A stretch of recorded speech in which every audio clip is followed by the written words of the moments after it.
Good morning, New Life. I'm Lincoln. I'm Abby. I'm Amanda. And I'm Ryan, and we're the Kelly family. And we hope you have an amazing Sunday. Good morning, New Life. I'm Sarah. Welcome. I am so excited about Halloween. It's coming up in a few days, and our church is having a trunk or treat. And there's going to be people in costumes, and trunks are going to be decorated, and there's going to be so much candy. What? I'm trying to record something, Lucy. I know, but we have to pretend this is after Halloween. Remember? This is for Sunday. After Halloween. Rats. That's right. Angela said I was supposed to pretend. Okay, well, so trunk or treat already happened by the time you watched this, and I hope you all had a very sweet time. I'm sure it's gonna be a blast, or it was a blast. It's Tuesday, but I'm supposed to pretend it's Sunday, so bear with me. Trunk or treat, woohoo! Okay, so there's something really great happening this morning. This service is going to be something kind of different. It's going to be more experiential and interactive. So with that in mind, I want to encourage you to, as soon as you can, find a seat, get comfortable, and get the kids settled or whatever you need to do, because there's a lot of different sections to this message, to this service. And Angela's taking us through a journey this morning. And if the Holy Spirit has his way, you're gonna have feelings, and it's gonna be interactive, and it's gonna be a great morning. So get everything settled, get everyone ready, and we're also there's gonna be an opportunity to take communion. So if you didn't notice that earlier on, there was something posted about it at the beginning. But if you have elements handy, then you can grab those. And if not, it's totally fine. You can just watch and participate in your own way. So with that said, we're going to be starting off the service with a song from our worship team's not so distant past, well, kind of distant past, from when we recorded an album. So check it out. Here we go. God, we just take this time to surrender to you, to give you our hearts tonight, God. We thank you, God. When I seem to go astray, and when failure blocks my way, when I'm distracted by the cares of this world, I will choose you. I will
this morning we get to participate in one of my favorite Christian rituals. I'm actually not much of a ritual girl, but there is something to be said about a routine of remembrance. And this Christian ritual is called communion. And that's just in reference to the fact that it is a moment for us to commune with a memory. And that memory is a time when we were deeply and dearly loved in a way that is rare and special. We were sacrificed for by Jesus dying on the cross, and that is a memory worth communing with.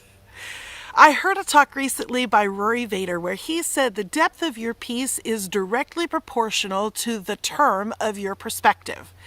He went on to explain that if somebody asked you how was your day and you had had a flat tire that day, a major piece of the story that you told about that day would be about that flat tire. But if at the end of your life someone asked you how was your life, the flat tire memory was still as true as always, but your perspective would be fundamentally different. A major piece of the story you would be telling would not be about the flat tire that you had once upon a time back in the day. That is a perfect example of the term of perspective. In light of a lifetime, a flat tire is nothing.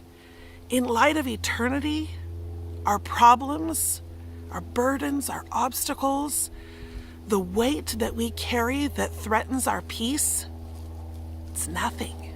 It's nothing. And when I think about the kind of God that loves me in such a way to send his son to die for me, I think my flat tire gets a better perspective. I'm filming today out in my absolute favorite place to gain perspective. Grove of the Old Trees, or as I like to call it, Elisa's Forest, because that's who brought me here for the first time. Grove of the Old Trees is filled with redwoods and perspective. I feel small as related to these trees. I feel young and naive and inexperienced next to these behemoths who have been here for so long. And that's nothing compared to the perspective that God holds when he looks over the lens of humanity, when he looks over the term of eternity. You and I get a moment here in this ritual of communion when we sit with this memory of a God who holds that perspective, of a God who even death was not an obstacle. We get this moment to commune. So if you had a chance to grab something from your kitchen that was crunchy, grab that now. I could only find some gum in my backpack. So there's clearly no right or wrong rules to this one. We're going to take communion, and the crunchy thing that you have usually when we were in church together is a little cracker, and it's meant to symbolize Jesus's body that was sacrificed for us. And then usually we have some grape juice, and it symbolizes his blood, his life force that was sacrificed on behalf of us. I have my water bottle. What I like to do in communion often is picture two things, because there's two symbols that we're using.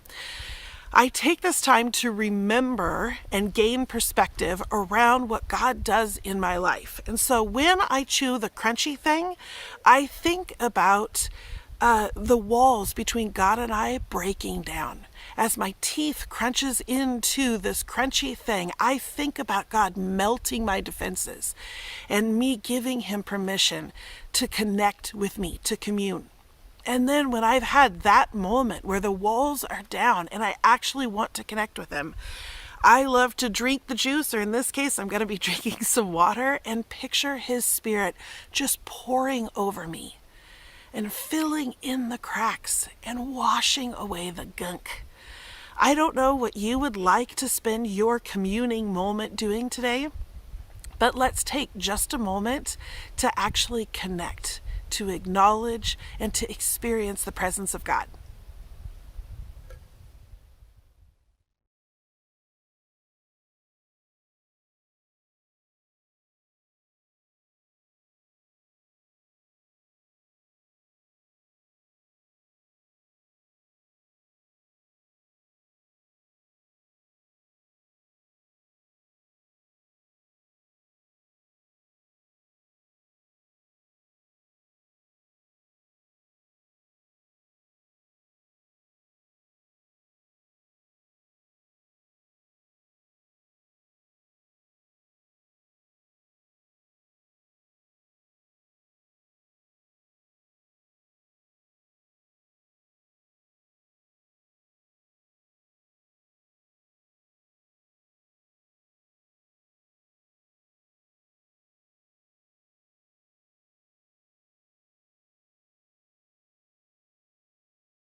the space between where I used to be and this reckoning.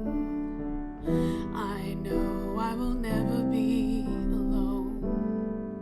There was another in the fire, standing next to me. There was another in the waters, holding back the seas. And should I ever need reminding of how I've been set free, there is a cross that bears the burden where another died for me. There is another in the fire.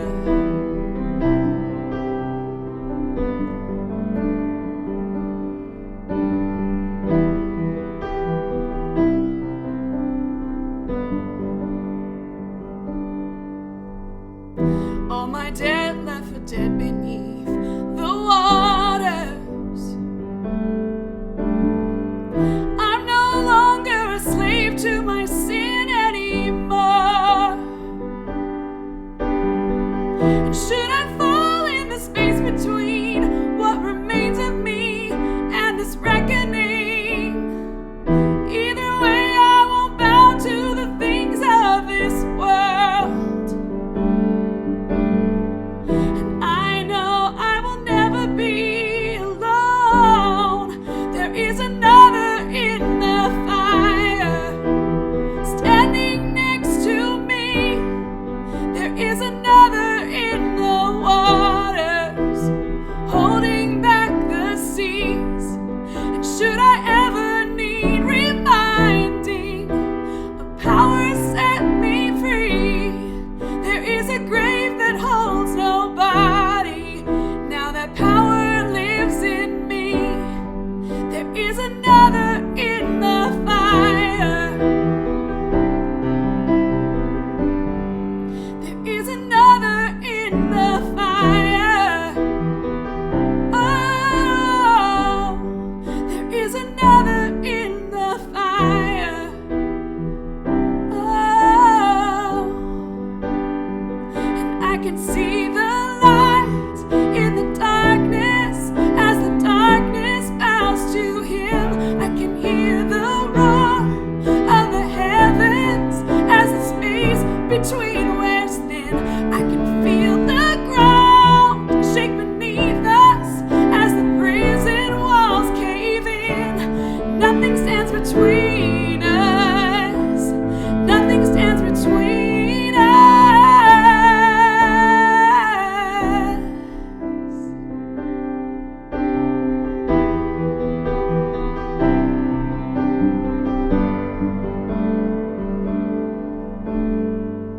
There is no other name but the name that is Jesus. He who was and he is and will be through it all.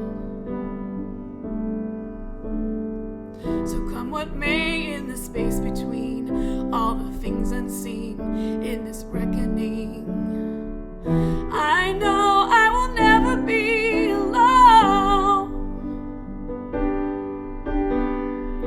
I know I will never be alone. There'll be another in the fire, standing next to me. There'll be another in the waters, holding back the seas. And should I ever need reminding how good you've been to me, I'll count the joy come every battle, 'cause I know that's where you'll be. I'll count the joy come every battle, 'cause I know that's where you'll be.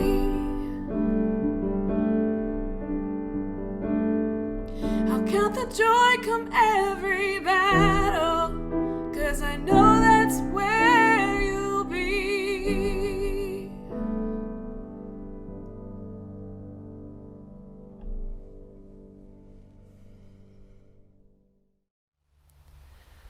We're wrapping up a series this morning that's been called Ride the Wind.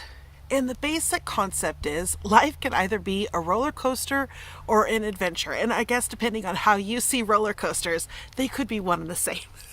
But there is no denying that this year has been the kind of scary adventure that maybe none of us would have signed on for. And the question hangs in the air, how is it that this can feel like an adventure that we're on with God, as opposed to a roller coaster that we're barely surviving and we don't know how it ends?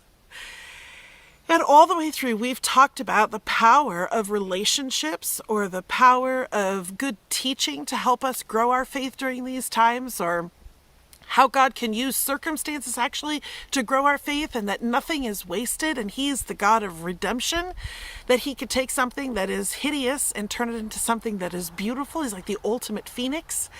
All the way through, we've talked through different ways that when we tap into the Spirit of God, we can ride the wind, that we do not have to be that bird that is flapping their wings desperately just trying to stay afloat. That's what I always think of pigeons. I'm so sorry. Pigeons get such a bad rap. But they, like, when you ever see a pigeon take off or land, it looks a little bit precarious. Like, they were made for flight.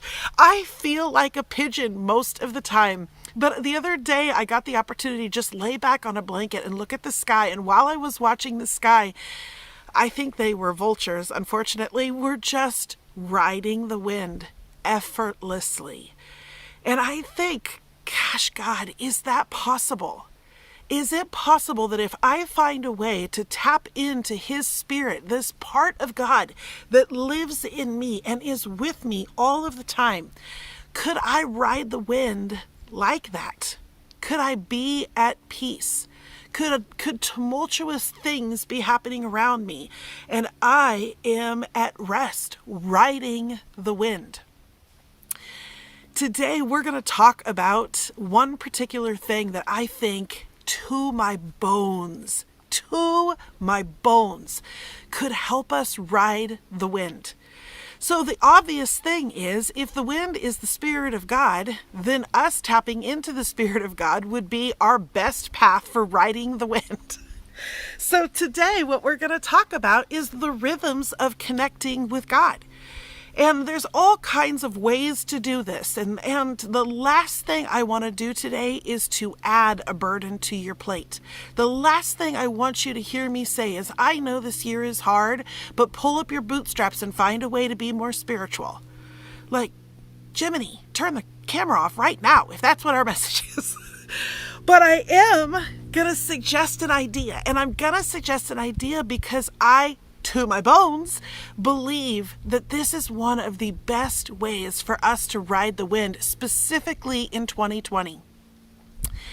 And it's rhythms of connection. So there's all kinds of rhythms, and you're participating in one right now. There is a rhythm of connecting with God through a church service, and you participate in that maybe weekly, maybe a little bit less often than that, but kudos to you. You are participating in a rhythm that helps you connect with God and ride the wind. There's a rhythm of connecting with relationships. We've talked about that in this series. And so for those of you that are in community groups, that is an awesome rhythm in your life to keep connected with God and to reconnect, because you and I both know we fall off the rails at times. And so when we have these rhythms in our life that are preset, they're just part of our habits, part of our calendars. And I know that sounds unromantic.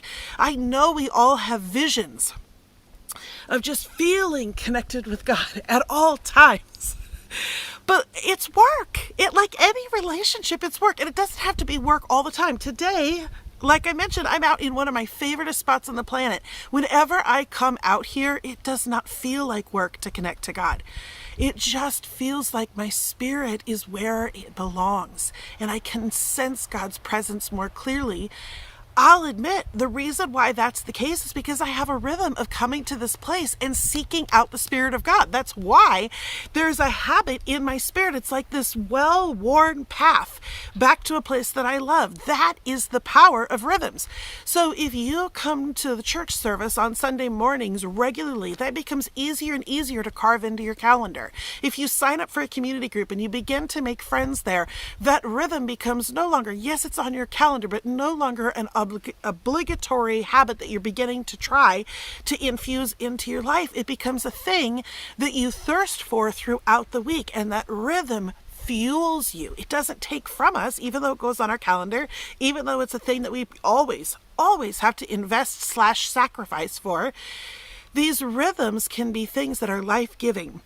So I want to affirm the rhythms that you're already doing. And there's a lot of other rhythms you could be doing. Hopefully you have rhythms of self-care. And in that you connect with the design of who you are, who God made you to be. And in that you sense God's presence. So there's lots of other rhythms. I want to talk about one specific rhythm that you may be doing already. And we want to infuse that and endorse that. And if you're not, I think it could be key to how we weather this time, not just riding out the storm, but riding the wind.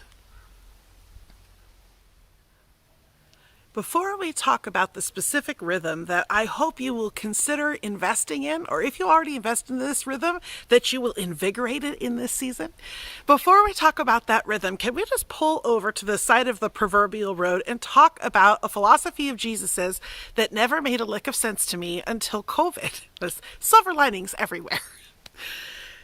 In Jesus's first public teaching, he had this list of things that he laid out as his philosophies. And the rhythm, they're called the Beatitudes, and the rhythm of them are, he'll say, blessed is the person, and then he talks about a people group, and then he says, because, and then he gives the reason.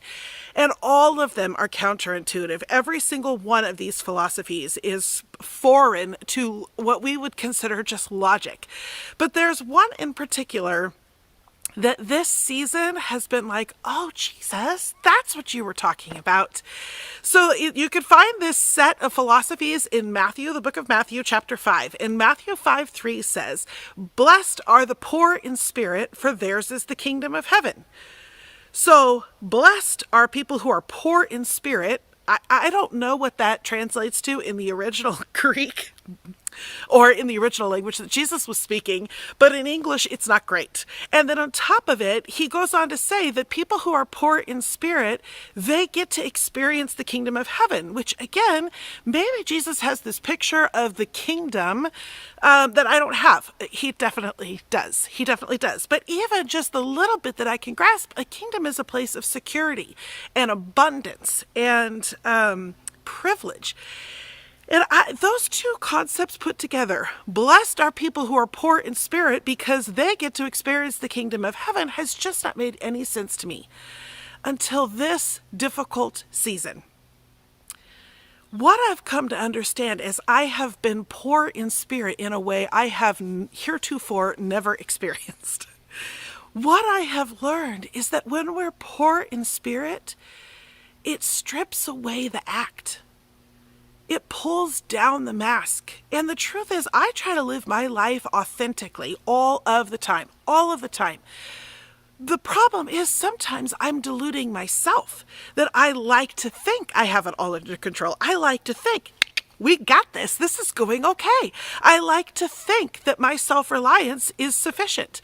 And I don't mean to wear a mask with you. The truth is I'm wearing a mask of myself. And COVID and the struggle of 2020 has made it so painfully obvious that I have needs. My level of poor in spirit is unprecedented, and it strips me from the delusion that I've got it and that I've got it all without God, and I'm okay. Like, he's a fun frosting on the cake. Like, if you want to get the most out of life, then you will go where God goes. Hey-oh. That's how, sadly, a lot of my default perspectives have been.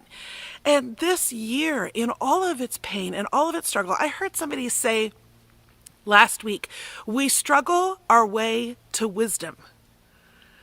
That is beautiful to me. And you could insert other things. We struggle our way to strength. We struggle our way to identity. Kind of all of my favorite things about who I want to be in this life are forged in the fire of struggle.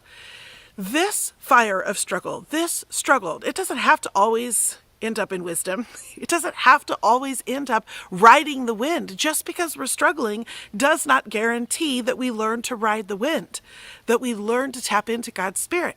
But the truth is, it offers us an opportunity. And what I have learned is that my poor in spirit is the beautiful struggle that strips away the delusion that I've got it all together, that strips away the hope that somehow I can make this all better. And you might say that the loss of that hope is tragic. And I'll tell you, there are days where I am licking my proverbial wounds and I am agreeing with you that loss of hope is tragic. But what am I putting my hope in? I'm putting my hope in that I can control everything. I'm putting my hope in that I can make this all right. I can put my hope in that this will be over soon. I have no ability to actually guarantee any of those things.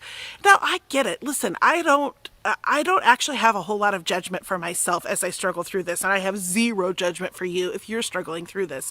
The truth is, our basic human needs are for safety and security and power and control, and not like we're power hungry, like we need to know that we have agency over our lives. Like these are basic human needs for affection and approval. But what I'm learning about being poor in spirit is when you strip all of those things away, nobody feels like they're under control right now. Nobody is receiving enough approval and affection, period. This is a season where we cannot deny that these basic needs aren't being met. But here's the thing. What we most logically and most frequently do, what we're tempted to believe, is that we can get that from each other, or we can get that safety and security by being in control of our circumstances. So if I can't control a pandemic, I can control my children, which is making everyone miserable when we try to do that. And I don't even have kids, but my cat and I have been going round and round about this howling that's happening at night, and I have no ability to control it. We have this need, and when life gets tough like it is right now, when we are poor in spirit, we reach for shadows of the true source. So when I'm trying to control my circumstances, when I'm trying to control your choices, when I'm trying to control your vote, when I'm meddling there, I know, when I'm trying to control the outcome of things, I have no ability to control. When I am seeking your approval, I'm reaching and grasping for what were echoes of the original source. Okay, so the original source is God. You probably saw that coming.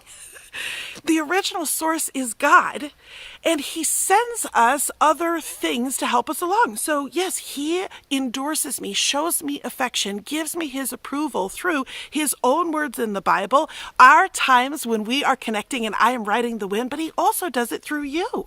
He communicates his love to me through the people around me. But if I mistake your approval and affection for the true source, I leave myself vulnerable in a way that I can't afford right now. So the beautiful thing about this poor in spirit business is it strips away all of those echoes, or it highlights them. It shows them for what they are. I don't know about you, but I don't know what your experience or how you're trying these echoes on for size. But when I grasp at one and I think it's the true source, it does not hold water. You may approve of me today and tomorrow be criticizing me for something. And if I am attached to your approval as though it is the true source, I am bouncing all over the place based on things I have no control over. This is an amazing opportunity. This amount of struggle, I realize that it is also stripping away things that we feel like we can't afford to let go of. But some of the things this season of being poor in spirit are stripping away are things we never should have been grasping onto to begin with. So I deserve as a human being to have my basic needs of agency met, that I have some degree of margin of control over my world. But if I'm honest, what I want control over is so much bigger than what I actually have control over. And the reason I want to talk about this is because the rhythm that I'm going to recommend today is a perfect anecdote That's not the right word, is the perfect solution. Now that I've said that, now you're thinking of the correct word, which I still don't have, is the perfect solution for this problem that we're experiencing, where life is stripping away all of those echoes, the echoes of control, the echoes of affection, the echoes of security.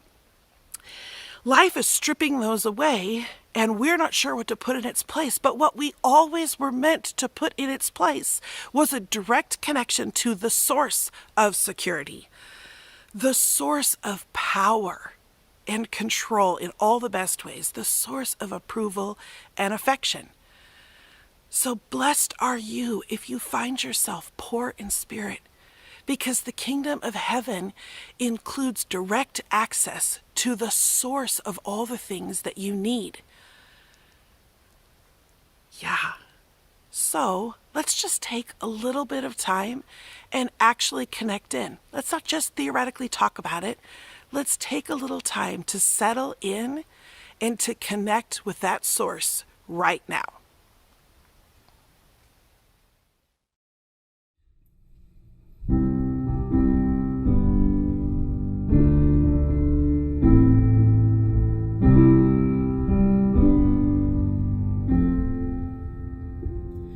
Be still and know that I'm with you. Be still and know that I am here. Be still and know that I'm with you.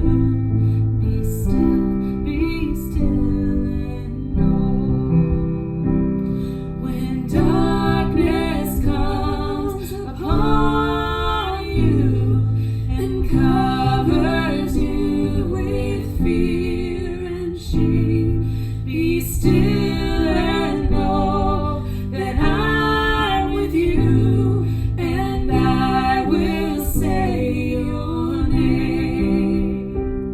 If terror falls upon your bed and sleep no longer comes, remember all the words I said.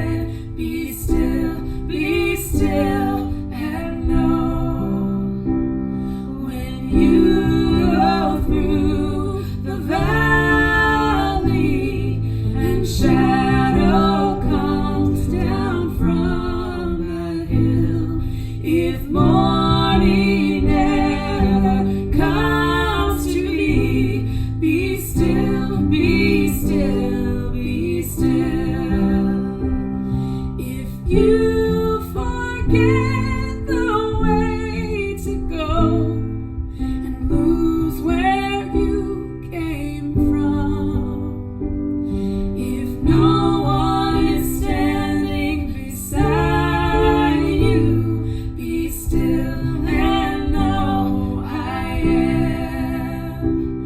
If you forget the way to go and lose where you came from, if no one is standing beside you, be still and know I am. Be still and know that I'm with you. Be still and know that I am here. Be still and know that I'm with you. Be still and know I am.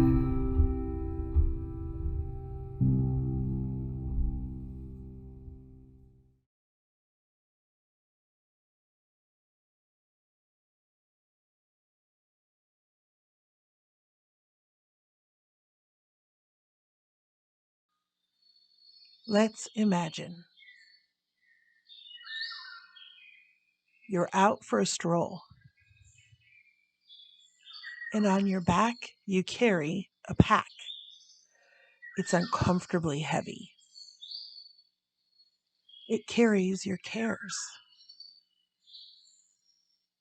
As you walk, you consider the cares in your pack.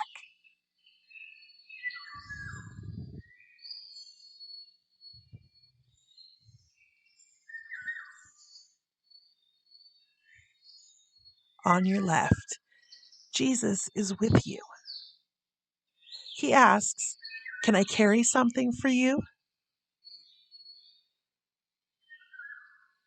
Which ones would you like to give him?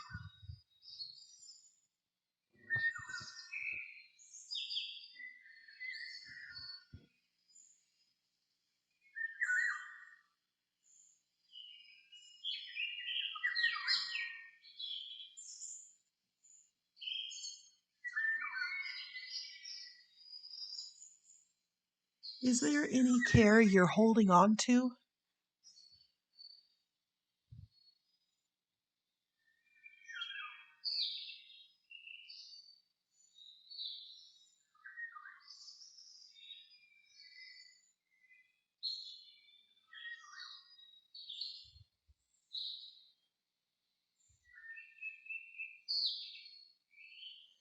Jesus says, "Come to me, all who are weary and burdened, and I will give you rest.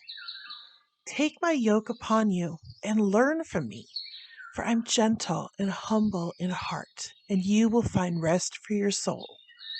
For my yoke is easy and my burden is light."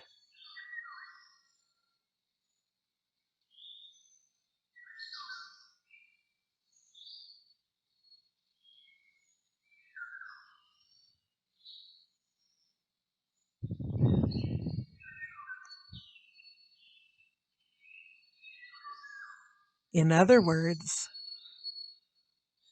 are you tired, worn out,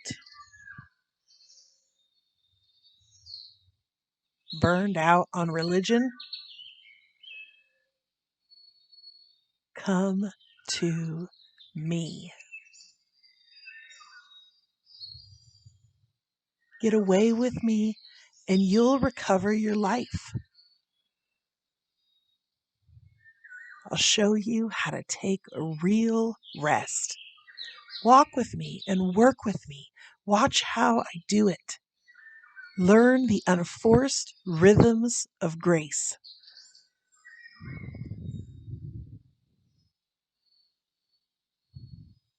I won't lay anything heavy or ill-fitting on you. Keep company with me and you'll learn to live freely and lightly.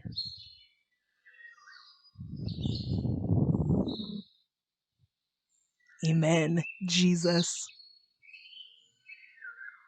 If you'd like, in the stillness of this moment, let us know how we can carry your cares with you. Click the link in the chat and share your prayers on our digital Connect card.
That was 8 minutes of well-being. Riding the wind does not have to be cumbersome or difficult or a minute-by-minute struggle. I found in my life that this rhythm, which I'm going to call, just for fun, well beginnings, that when I choose to invest in intentionally connecting to the source, to kick off my day, to begin my day, it is transformative for the rest of my day. And I can connect to the source at any time of day. I am a night owl by nature, and so the romantic in me loves to connect with God at nighttime because it brings out a whole different side of conversations between the two of us. It's much more poetic in the evening because that's how I'm wired up. But I have learned strategically so that well beginnings is a rhythm I cannot afford to do without. So even though I would naturally stay up late and sleep into the last possible moment before the day smacks me in the head, I have learned it is well worth every ounce of energy that I put in to have one of these well beginnings. And so that's the rhythm I'm gonna encourage you to either invest in, or if you already do it, I'd like to talk a little bit about invigorating that time. Maybe you have a rhythm that is totally working for you, and do not let me mess with that. You just go for it. But on the off chance that you are feeling a little bit poor in spirit these days, let's talk about one form of a well beginning. So here's how I have found it to be transformative to begin my day. A little bit of intentional time to purposefully connect to the original source will help me ride the wind the rest of the day. In that time, I am looking to reframe my day, which you would say, you have just started your day. Do you need to reframe it? And the answer is yes. I love the fact that sleep to me is like the great reboot, but the problem is one of the things that reboots me back to is to kick off my day in a sense of performance and production. There is a boatload of things to get done today. I'd better perform well on these things that I need to produce. It's just like a default button, like beep boop, reset, and I'm back into that place. And so taking this time to have a well beginning is a chance for me to reframe my day. And it's not like some magic action that I do, but the process of reconnecting to the original source in an effort to ride the wind that day automatically reframes my day from a day of production and performance to a day of knowing where I belong and who approves of me, and that today is a day for me to exercise the agency that I do have, to invest myself in things that really matter to me. And if you're investing yourself in things that don't matter to you, then okay, maybe you should talk about that in your well beginnings with God. But most of us spend our days doing things that we actually do care about, but we probably have a similar reset button that I do, that we turn it into an obligation or a chore that needs to be accomplished, or something that is judging us that we need to perform to. So well beginnings for me reframe my day. They also, I have learned, reframe my needs. And so I'm going to talk turkey here for just a second, and I'm going to confess to some things that I'm going to guess you probably have experienced at one time or another. But I need to stop talking at God, and I need to start talking with God. And by that, I mean, I find when I'm in one of these seasons of poor in spirit that I have a whole litany of things that I need to tell God, because maybe he doesn't know what I need. And I find myself, and another thing, and I'm talking at God. When I actually work with this rhythm of well beginnings, I am much more likely to have a conversation with God. And in that, I discover, A, he knows what I'm up against, but he actually really likes to hear me talk to him about it. Not at him, especially not at him demanding things from him. But when I talk to him, I feel heard. He listens in a way that makes me feel like I belong and I'm valuable, and I receive comfort and compassion. But also, some of what I receive in this time is him reframing my needs. I learned this very painfully in a season when I was very angry with God, and I was doing only just talking at him, because the truth is I didn't want to hear what he had to say.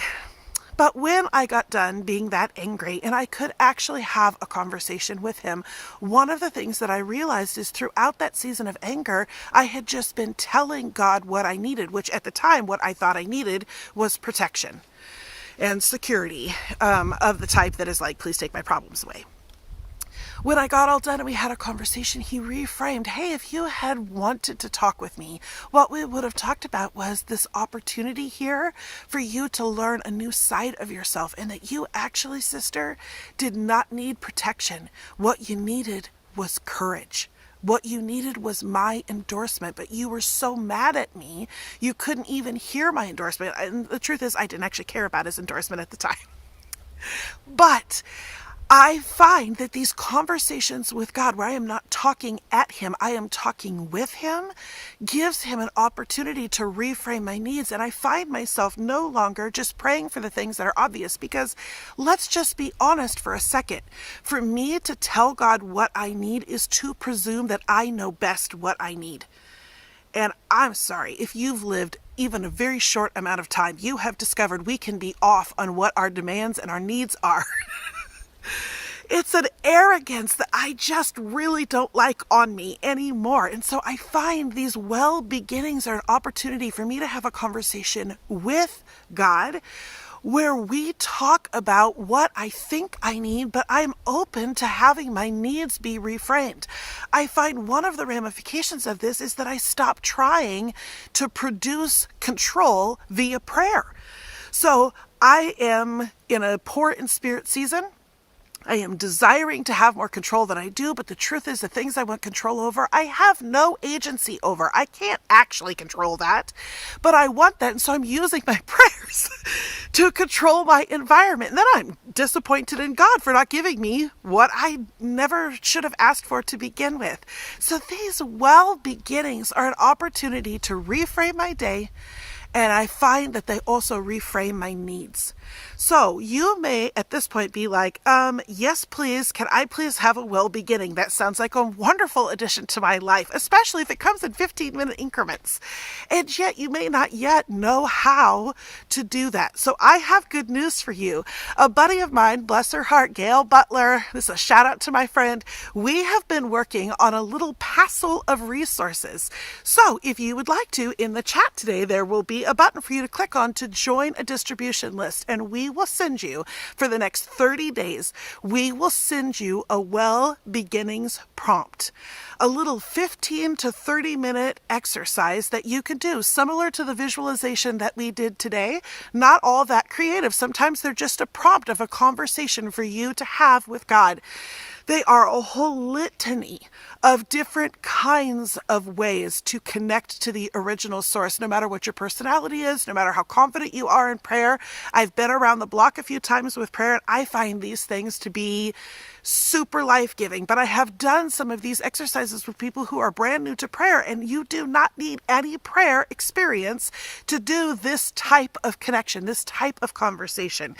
So not only do I want to highly recommend you consider beginning your day with 15 to 30 minutes. I mean, 30 minutes is on the top end of that.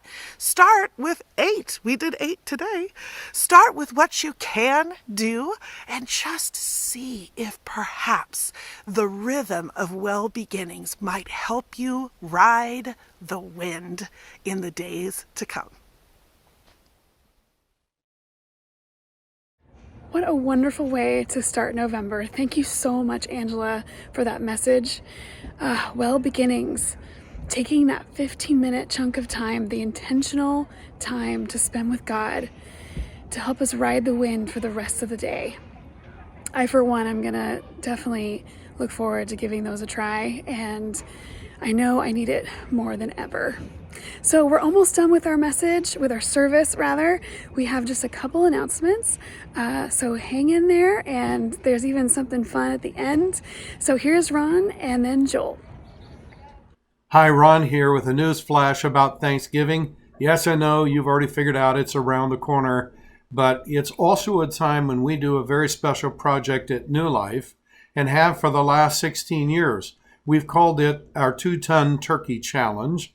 But as you can see from the graphic on the screen, it's now our 2020 Thanksgiving challenge, because there will be no in-person Thanksgiving feast. Instead, there will be boxes of a complete Thanksgiving dinner provided for the marginalized in our county. Now, we have partnered with Redwood Gospel Mission again for the 17th year in a row to be able to provide this meal for the marginalized in our county. And, you know, I'm sure you figured out that if people were marginalized last year, they're probably even more marginalized this year. So it means that the work we do is even more important. Now, Redwood Gospel Mission has done some great research, and they have put together a great purchasing program. So listen to this. We're going to be able to provide a complete Thanksgiving meal. We're talking turkey and cranberries and mashed potatoes and green beans and pumpkin pie. I mean, the whole meal.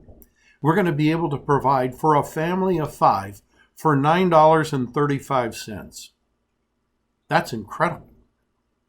So here's our goal. We would like to feed at New Life. We would like to provide food for 500 families. That's 2,500 people. Now think about that with me for a minute. That's the size of a small town, and we can do it. It is easily within our grasp. So here's how you can do it. Get out your phone, and you can take a picture of the QR code on the screen right now, and it will take you straight to our website, to a link on our website where you can donate. And you can feed a family of 5 for $9.35, or you can feed 10 families for under $100. And most of us can probably do something. So that's our deal. That's our challenge. That's our 2020 Thanksgiving challenge. And I just want to encourage and invite you, step up to the plate and make somebody else's Thanksgiving even before you make your own. What a great opportunity we have as a church to seek to be generous to people in our community and in our county this Thanksgiving. And I want to encourage you to really see how you can help make a difference. Collectively, we could feed a small village of families if we're faithful to being generous together. I love that. And I love that this is the heart of our church.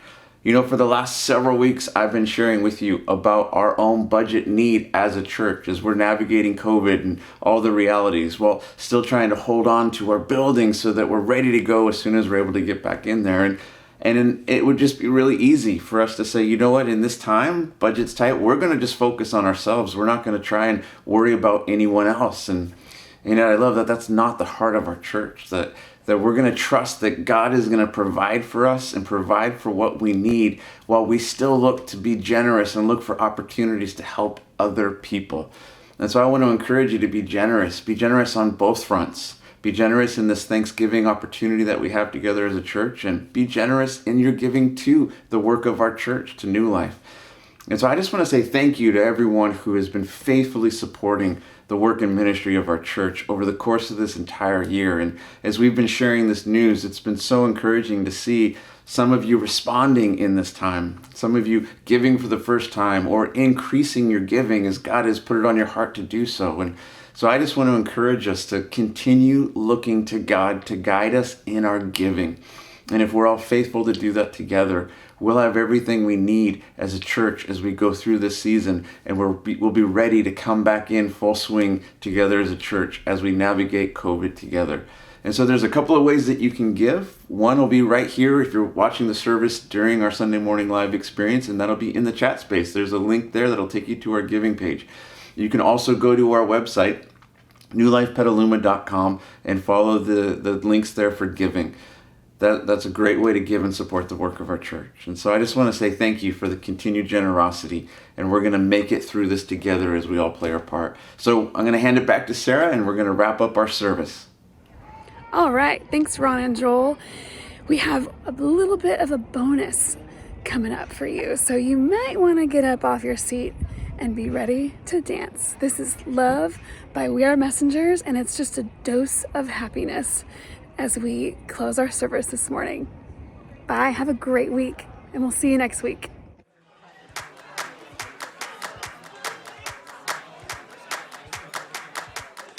Yeah, everybody hurts sometimes, I know that's what they say. But right now it seems this loneliness won't go away. Yeah. Can anybody feel this heartache? Is anyone around? Feels like we're running round in circles, we can't catch a breath. We can't enjoy the moment when we always want what's next, yeah. Just when I can't take no more, it's when I hear you say, don't hang your head when you get lonely. No, I'll never leave your side. And don't go thinking you're the only one that can get it right. Yeah, you got my love, love, love, love down in your soul. Yeah, you got my love, love, love, and I won't let you go. I know there's nowhere I can run, there's nowhere I can hide from the one who gave his life so I could get back mine, yeah. So when you can't take no more, look up and hear him say, don't hang your head when you get lonely. No, I'll never leave your side. And don't go thinking you're the only one that can get it right.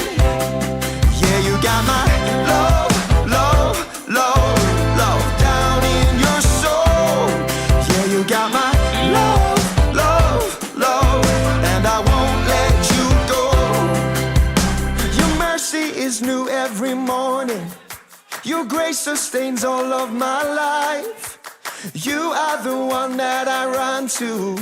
In you I am satisfied. Oh, your mercy is new every morning. Your grace sustains all of my life. You are the one that I run to. In you I am satisfied. Don't hang your head when you get lonely. No, I'll never leave